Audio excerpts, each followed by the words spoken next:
Honorable Chairman, sir, I rise today to speak against the motion and in support of the amendments moved by my party to the Honorable President's address. Far too many of our fellow citizens today languish in jail or bear the burden of judicial and police harassment simply for asking questions of this government or choosing to voice an opinion on the state of affairs in our country. So I, as a parliamentarian, garbed in parliamentary privilege, now choose to use this platform that the people have given me to ask the questions that the people want to ask and to give voice to their thoughts, so that this government may know that arresting, attacking, and repressing voices will not hold. I trust my honourable colleagues on the treasury benches will not shout me down, that you, Mr. Honourable Chairman, sir, will let me speak for the entirety of my allotted time, and that Lok Sabha TV, paid for by taxpayers' money, will not turn the screens off. The American journalist Elmer Davis's words about the United States are just as relevant to the celebration of the 72nd anniversary of the birth of our republic. That this republic was not created by cowards, and cowards will not preserve it. So today, I speak of cowardice and courage and of the difference between the two. Of those cowards who hide behind the false bravado of authority, of power, of hate, of bigotry, of untruths, and dare to call it courage. After all, this government has turned propaganda and disinformation into a cottage industry, whose biggest success is the recasting of cowardice as courage. I will lay out various instances where this government has demonstrated courage. The government claims it has shown courage to bring in a law that questions on arbitrary parameters who is or who isn't an Indian. The Citizenship Amendment Act was passed in 2019 in this House on the pretext of granting citizenship to persecuted Hindus and other minorities in neighboring countries. At the same time, it threw into an abyss of insecurity millions of Indians who had been living in this land for generations. But the rules by which this act will be implemented were not yet prepared by December 2020, according to the Ministry of Home Affairs. The deadline has yet again been extended till April 2020. If indeed this government cares so much for those persecuted in neighboring countries, why does it miss deadline after deadline to notify these rules? And meanwhile, very many of us have mustered the courage to tell the government, "Kagaz nahi dikhayenge." Trying to exert central influence over Shantiniketan, Tagore's haven, is not enough to change your colors. Only a small portion of Jana Gana Mana was adopted as our national anthem. I urge the government to read the rest of it. Maybe it will help you understand Tagore, as you call him, and Bengal a little better. My colleague, the respected floor leader of the Congress party, happened to also quote these very words. But I think repeating them over and over again would do our nation some good.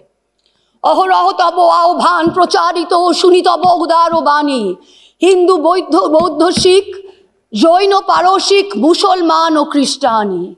Purab poshtim ashe, tabo singhasano pashe, gahe Premohar hoy gatha, Jonogono, oikko vidhayoko joyo he.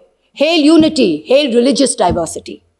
The courage to make India, the world's greatest democracy, into a virtual police state, whereby a single dubious complaint, both an eminent member of this House, as well as one of India's most veteran journalists, is charged with sedition.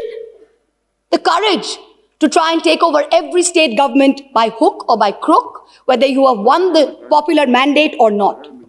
You claimed you were wedded to constructive cooperation and cooperative federalism. Instead of partnering with state governments, you try and muscle them out at every opportunity. Does the ruling party wish that its legacy be that it governed the largest democracy in the world, or that it imposed a one-party rule in India? Ask yourselves. The courage to announce a national lockdown at only 4 hours' notice, causing untold misery, countless deaths, the sight of thousands walking for hundreds of miles with no food or money. This government spent less than 2% on social transfers, in contrast to OECD countries who spent 20%, and 6% which was spent by middle-income countries. The courage, no, the brazen audacity to announce an economic rebound. India was the single worst performer among developing countries in the year 2020. Even if we believe this government's economic survey, the economy was lower by 7.7% in 2020 and will rise by 11% in 2021. So in effect, by 2022, that is over a 2-year time span, the economy will be flat, just at the 2019 GDP number. The survey proclaims that growth is the biggest poverty alleviator. Honorable members of this House, we are going to have no growth for 2 whole years. I don't understand the celebration. I come from a rural constituency and a source for migrant workers. The distress in the MSME sector is real. This rebound is one where large, strong enterprises have become stronger. It is not V-shaped, it is K-shaped. 1% of rich and successful citizens have become richer, and the pains of the MSMEs have only increased. The government had the courage to say that it gave 1,13,000 crores via the direct benefit transfer scheme, only to take the same money away from those very same people and the middle class in the way of increased cess on petrol and diesel. We are not a nation that is growing and sharing its wealth. We seem to be a nation that is only finding ways to share our poverty. The hype today is that post-budget, the Sensex jumped.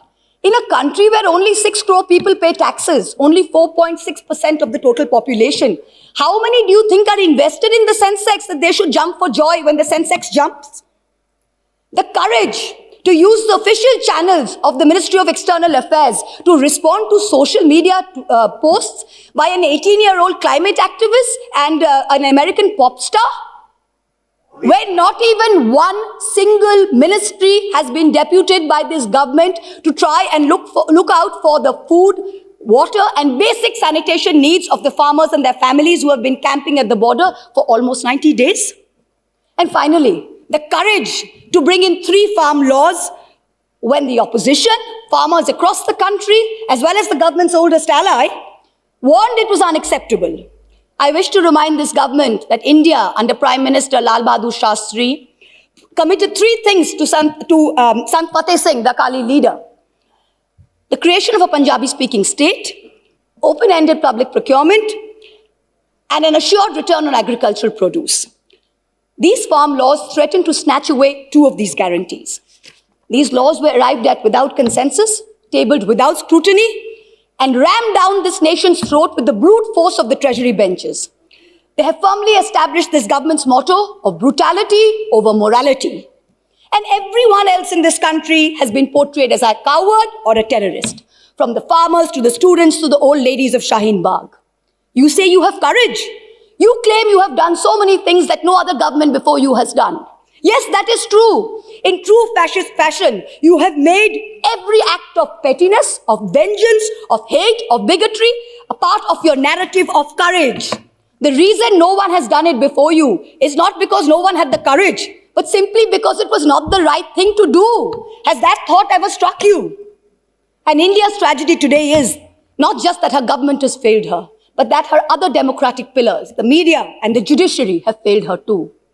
Lord Hayne, the Labour peer, said in the House of Lords, what is the point of being a member of Parliament, either in the Commons or in the Lords, if you don't discharge your responsibilities? And, where appropriate, use the privileges that you have in order to promote justice and liberty. So today, like a true child of Bengal, I will stand here and be courageous. Trust me, Mr. Balu, we have not lost the fighting spirit. Even though the government spin factories will later portray it as cowardice or even plagiarism, I will lay out a few home truths by using my parliamentary privilege that guards me from charges of sedition and contempt for anything I say in this House. And Mr. Law Minister, sir, if you're present on the premises, with all due respect, this time you have neither the right to shut me up nor to try and get my words expunged from the record. The sacred cow that was the judiciary is no longer sacred.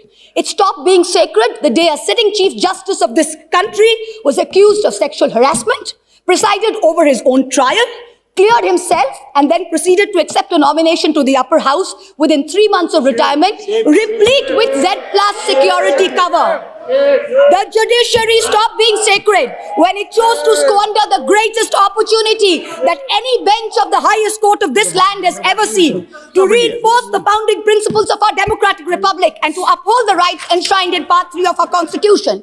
One second, please. Please, Mo. He cannot discuss. Please, in the House. Please, wait. And Nishikant Dubey is a point of order. The minister is on his legs. Please, 1 second, please. Yes, Minister. 352(5). 352 point of order, 352(5). Yes. Premchandra ji. She cannot discuss. 352(5). The Chief Justice, the conduct of the Chief Justice of India. Let the minister. Here. Without giving the prior notice and approval of your chair.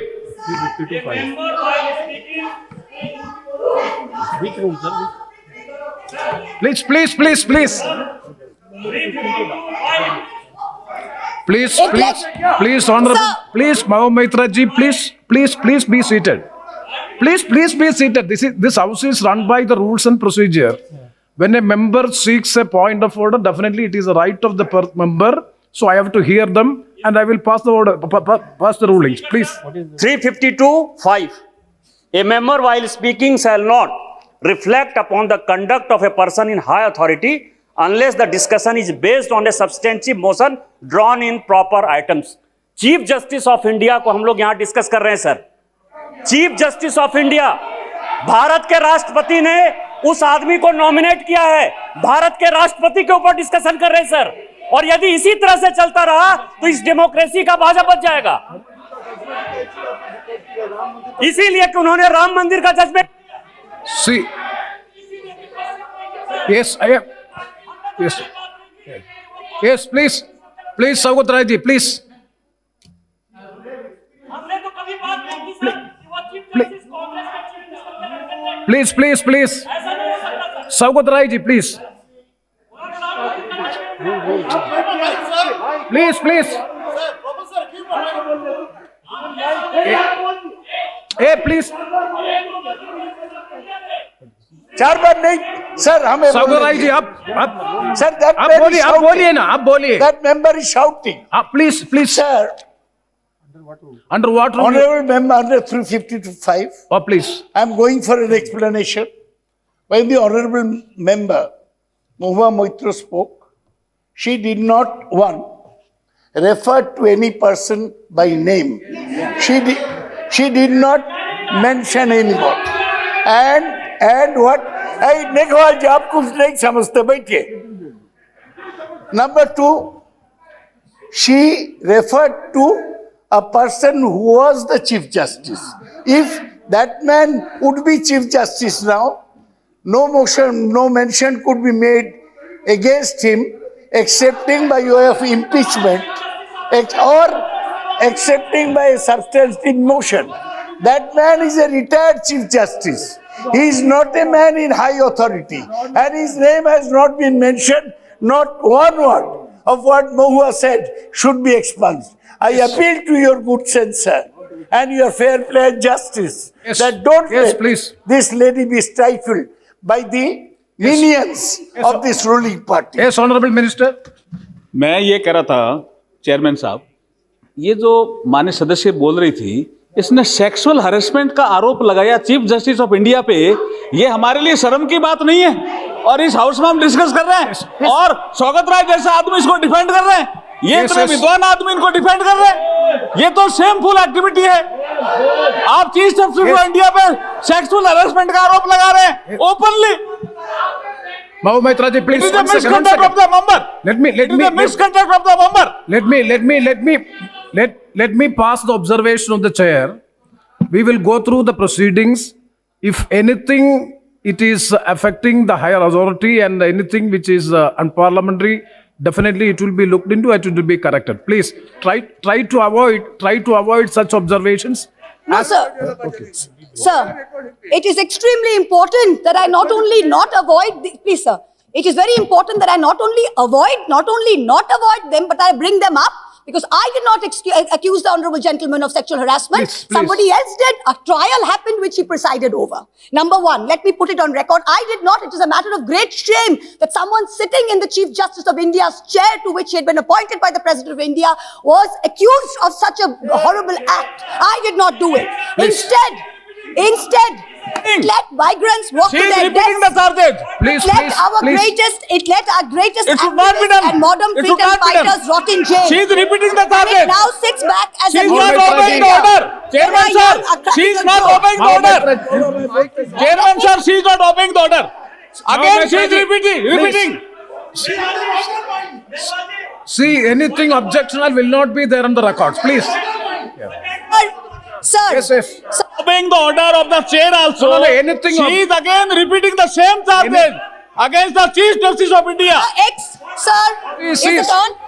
Sir, I have already, Excuse me, sir. please, Mao Maitra ji, please be Excuse seated. me, sir. Please. Sir, you are welcome. Sir, Hardy. Mao Maitra ji, Hello. you have already made your observation. Yes, sir. Please, Let me continue with my speech. Please Let have the me- patience. Please let- have the patience to Yes, hear the sir. chair, please. Yes, sir. Please, Let me please. continue. See, the matter is there is. Let me continue my speech, And sir. please, Mr. you Chairman, please sir. wait. Thank you. Don't be so. Instead, What, madam? the Madam. judiciary stopped being sacred when it chose to squander the greatest opportunity Wonderful. that Yes. any bench of the highest court of this Mao land Maitra has ji, ever Mao seen. Maitra ji, please address to the chair. Please hear the chair. Please be seated. Please be seated for 1 second. See, the matter, yes, 352.5. 356. I'm calling 356. Yes. 356. The Speaker, after having called the attention of the House to the conduct of a member who persists in irrelevance or in tedious repetition, either in own arguments or the arguments used by other members in debate, may direct that member of discontinue the speech. Again, he is repeating, sir. Yes. आपके observation के बाद again he is repeating. Nishikant Dubey ji, wait. Nishikant Dubey ji, we have already disposed of the issue. Yeah. See, if anything objectionable to the higher authority regarding the Chief Justice, any allegation is there, please. Definitely the chair will go through. Please. The chair will go through the proceedings. If anything is objectionable, definitely it will be expensed. Yes, please continue and please don't repeat it. Sir, the judiciary stopped being sacred when it chose to squander the greatest opportunity that any bench of the highest court of this land has ever seen to reinforce the founding principles of our democratic republic and to uphold the rights enshrined in Part 3 of our Constitution. Instead, it let migrants walk to their deaths. It let our greatest activists and modern fighters rot in jail, and it now sits back as a mute spectator when our young are prosecuted for cracking a joke. The judiciary seems to have forgotten the constitutional principle of separation of powers, that parliament and parliament alone can legislate. If something is bad in law, then the courts can strike it down or stay it on grounds of unconstitutionality. But unless it is so, the courts must do nothing. The government alone must face the consequences. If the government has brought in the farm laws which are not acceptable to people, then either the government will repeal the laws or the courts or the people will vote the government out. We urgently need the sagacity and courage shown by the high courts during the emergency when they delivered ADM Jabalpur and like decisions. The Supreme Court, unfortunately, is failing the common citizen and is being perceived as protecting the privilege and, ironically, only itself. A very large section of the Indian media has plummeted to new depths, both in terms of lack of factual reporting as well as the total absence of journalistic ethics. And yet, even when the bar is so low, the WhatsApp chat leaks detailing correspondence between a large government-leaning media channel and the head of the TV ratings agency expose the utter filth and the crony capitalism that, ironically, this government claimed to be saving us from. What is left of the resilient media is being targeted with the provisions of the UAPA and other draconian laws. You keep taunting the Congress about the emergency, but India today is in a state of undeclared emergency. But the government has miscalculated. There is a fundamental difference between cowardice and courage. The coward is brave only when armed with power and authority. The truly courageous can fight even when unarmed. Do not forget this. Do not forget this when you tell the authorities in Ghaziabad to clear the protest site overnight with the help of the police and the bureaucracy. You are not being courageous. You're a coward wielding power. The truly brave came in droves from villages wielding nothing but the belief that their cause is just. Only They one were speaker? propelled. One speaker. They were propelled by the spontaneous tears of their leader, not by the force of their water cannons. Do not forget this when you block the roads and cut the internet off in 17 of Haryana's districts. You are not being brave. You are a coward wielding power. The state of Haryana gives 10% of India's air force and contributes to 11% of the total strength of the Indian Navy. Its people can neither be termed anti-national, nor terrorists, nor gaddars. Do not forget this. When a peaceful 60-day movement is insidiously hijacked and then you slap FIRs on Punjab's farmers. You are not being courageous. You're a coward wielding power. Bhaghel Singh and Jassa Singh Ahluwalia, leading their missiles, captured Delhi way back in 1783 from the Mughals. Their descendants do not lead a lesson in courage from those who captured Delhi only in 2014. Tagore, in his poem Bondi Bir, the Captive Warrior, an ode to Sardar Banda Singh Bahadur, wrote, Eshe sheshe ekdin, jibon mrittu pair bhritto, chitto bhabonahin, eshe sheshe ekdin. That momentous day has arrived. In the 125th year of Subhash Chandra Bose's birth, the central government has made every attempt to hijack Netaji's legacy and weave it into their own fake, narrow narrative of courage. But this nation needs to know that Netaji had two clarion calls, both embodiments of his courage and his spirit. One was the salutation, Jai Hind.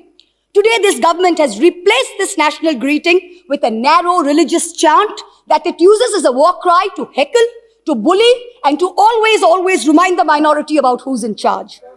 Netaji's second call was Delhi Chalo. Chalo Delhi. This government falls over itself to pay lip service to Netaji. But in truth, you block the borders in Singhu, in Ghazipur, in Tikri with walls and spikes for all those who actually want to come to Delhi to tell you that much like Subhash Chandra Bose, they too will not accept any halfway house. Netaji told us never to lose faith in the destiny of India, and it is not India's destiny to be ruled by cowards. The time has come for us all to show courage. Please conclude. गिरते हैं शहसवार मैदान जंग में, वो तिफल क्या गिरे जो घुटनों के बल चले? Repeal or nothing. Thank you.